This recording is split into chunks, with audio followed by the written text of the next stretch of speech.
Hello friends, welcome back to active mind.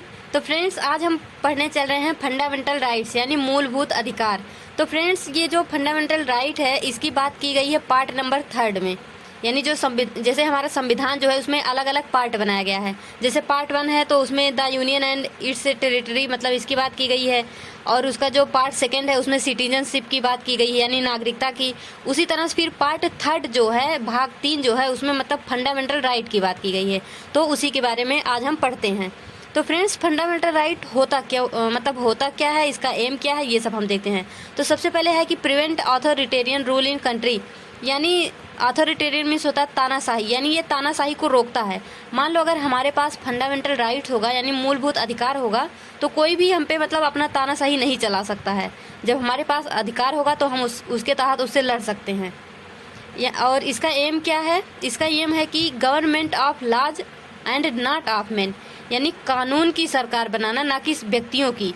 यानी यहाँ पे एक लॉज होना चाहिए, एक कानून होना चाहिए जो कि सबके लिए समान होना चाहिए। यहाँ पे कोई भी व्यक्ति किसी पे अपना अधिकार नहीं जमा सकता है, यानी उस पर तानाशाही नहीं दिखा सकता है वो। ये फ्रेंड्स यहाँ पे है कि guaranteed and protected by supreme court. इसको जो है मूलभूत अधिकार को ये सुप्रीम कोर्ट के द्वारा प्रोटेक्ट किया जाता है। यानी अगर आपके फंडामेंटल राइट्स का उल्लंघन होता है तो आप डायरेक्टली सुप्रीम कोर्ट में उसको चैलेंज कर सकते हैं, यानी आप सुप्रीम कोर्ट जा सकते हैं डायरेक्टली। जस्टिफिएबल इन नेचर, यानी ये न्यायोचित का क्या मतलब हुआ कि वही अगर आपका मतलब मूलभूत अधिकार उल्लंघन होता है तो आप न्याय मांगने के लिए सुप्रीम कोर्ट जा सकते हैं। Victim can go directly to supreme court if their rights are violated, वही हमने आपको बताया अभी। फ्रेंड्स, ये हम बता ही दिए कि पार्ट 3 से इसको लिया गया है। पार्ट 3 में जो है आर्टिकल 12 से 35 यानी अनुच्छेद 12 से 35 तक इसमें बात किया गया। यानी हम यहाँ पे देखेंगे आर्टिकल 12 में क्या क्या कहा गया, 13 में क्या कहा गया, इसी तरह से।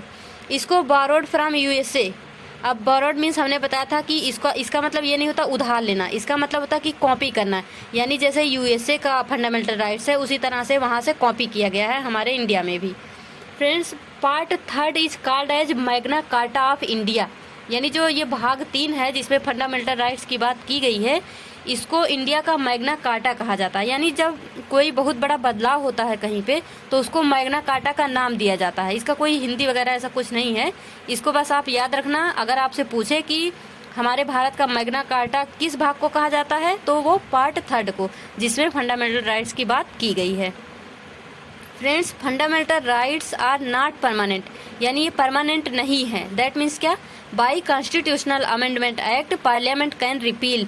यानी अगर पार्लियामेंट यानी जो संसद अगर चाहे तो हमारे फंडामेंटल राइट्स को वो रद्द कर सकती है या निरस्त कर सकती है। यानी ये हमेशा के लिए ऐसा नहीं, अगर एक बार आपको अधिकार मिल गया तो हमेशा के लिए रहेगा, ऐसा नहीं है। उसको निरस्त किया जा सकता है पार्लियामेंट के द्वारा। फ्रेंड्स, यहाँ पे देखते हैं कि originally 7 but now 6 fundamental rights. अब इसका क्या मतलब? यानी जब हमारा संविधान बना था तो उसमें 7 जो है फंडामेंटल राइट्स थे, यानी हमारे 7 मूलभूत अधिकार थे, लेकिन प्रेजेंट में केवल 6 मूलभूत अधिकार हैं। फ्रेंड्स, उसमें जो था, एक था हमारा राइट टू प्रॉपर्टी यानी संपत्ति का अधिकार, उसको जो है वहाँ से हटा दिया गया। मतलब जो हमारे 7 थे उसमें से एक जो था राइट टू प्रॉपर्टी यानी ये जो संपत्ति का अधिकार था, इसको हटा दिया गया, यानी उससे बाहर कर दिया गया। इसको जोड़ दिया गया कहाँ पे? 44th अमेंडमेंट एक्ट 1978 के तहत इसको अनुच्छेद 300A इसमें जोड़ दिया गया है। और इसकी बात होती है पार्ट नंबर 12 ऑफ कॉन्स्टिट्यूशन इसमें।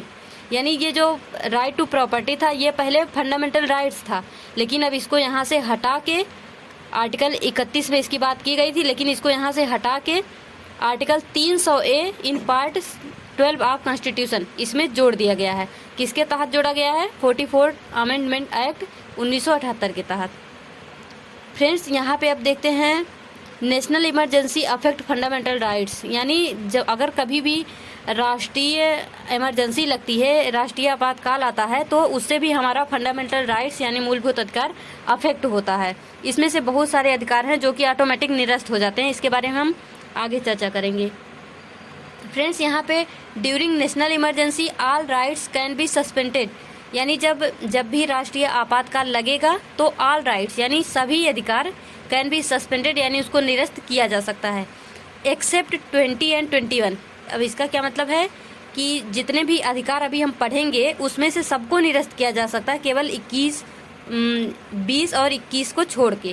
फ्रेंड्स यहाँ पे देखो, ये है हमारा फर्स्ट, राइट टू इक्वलिटी यानी समानता का अधिकार। दूसरा है स्वतंत्रता का अधिकार। तीसरा है शोषण के खिलाफ अधिकार।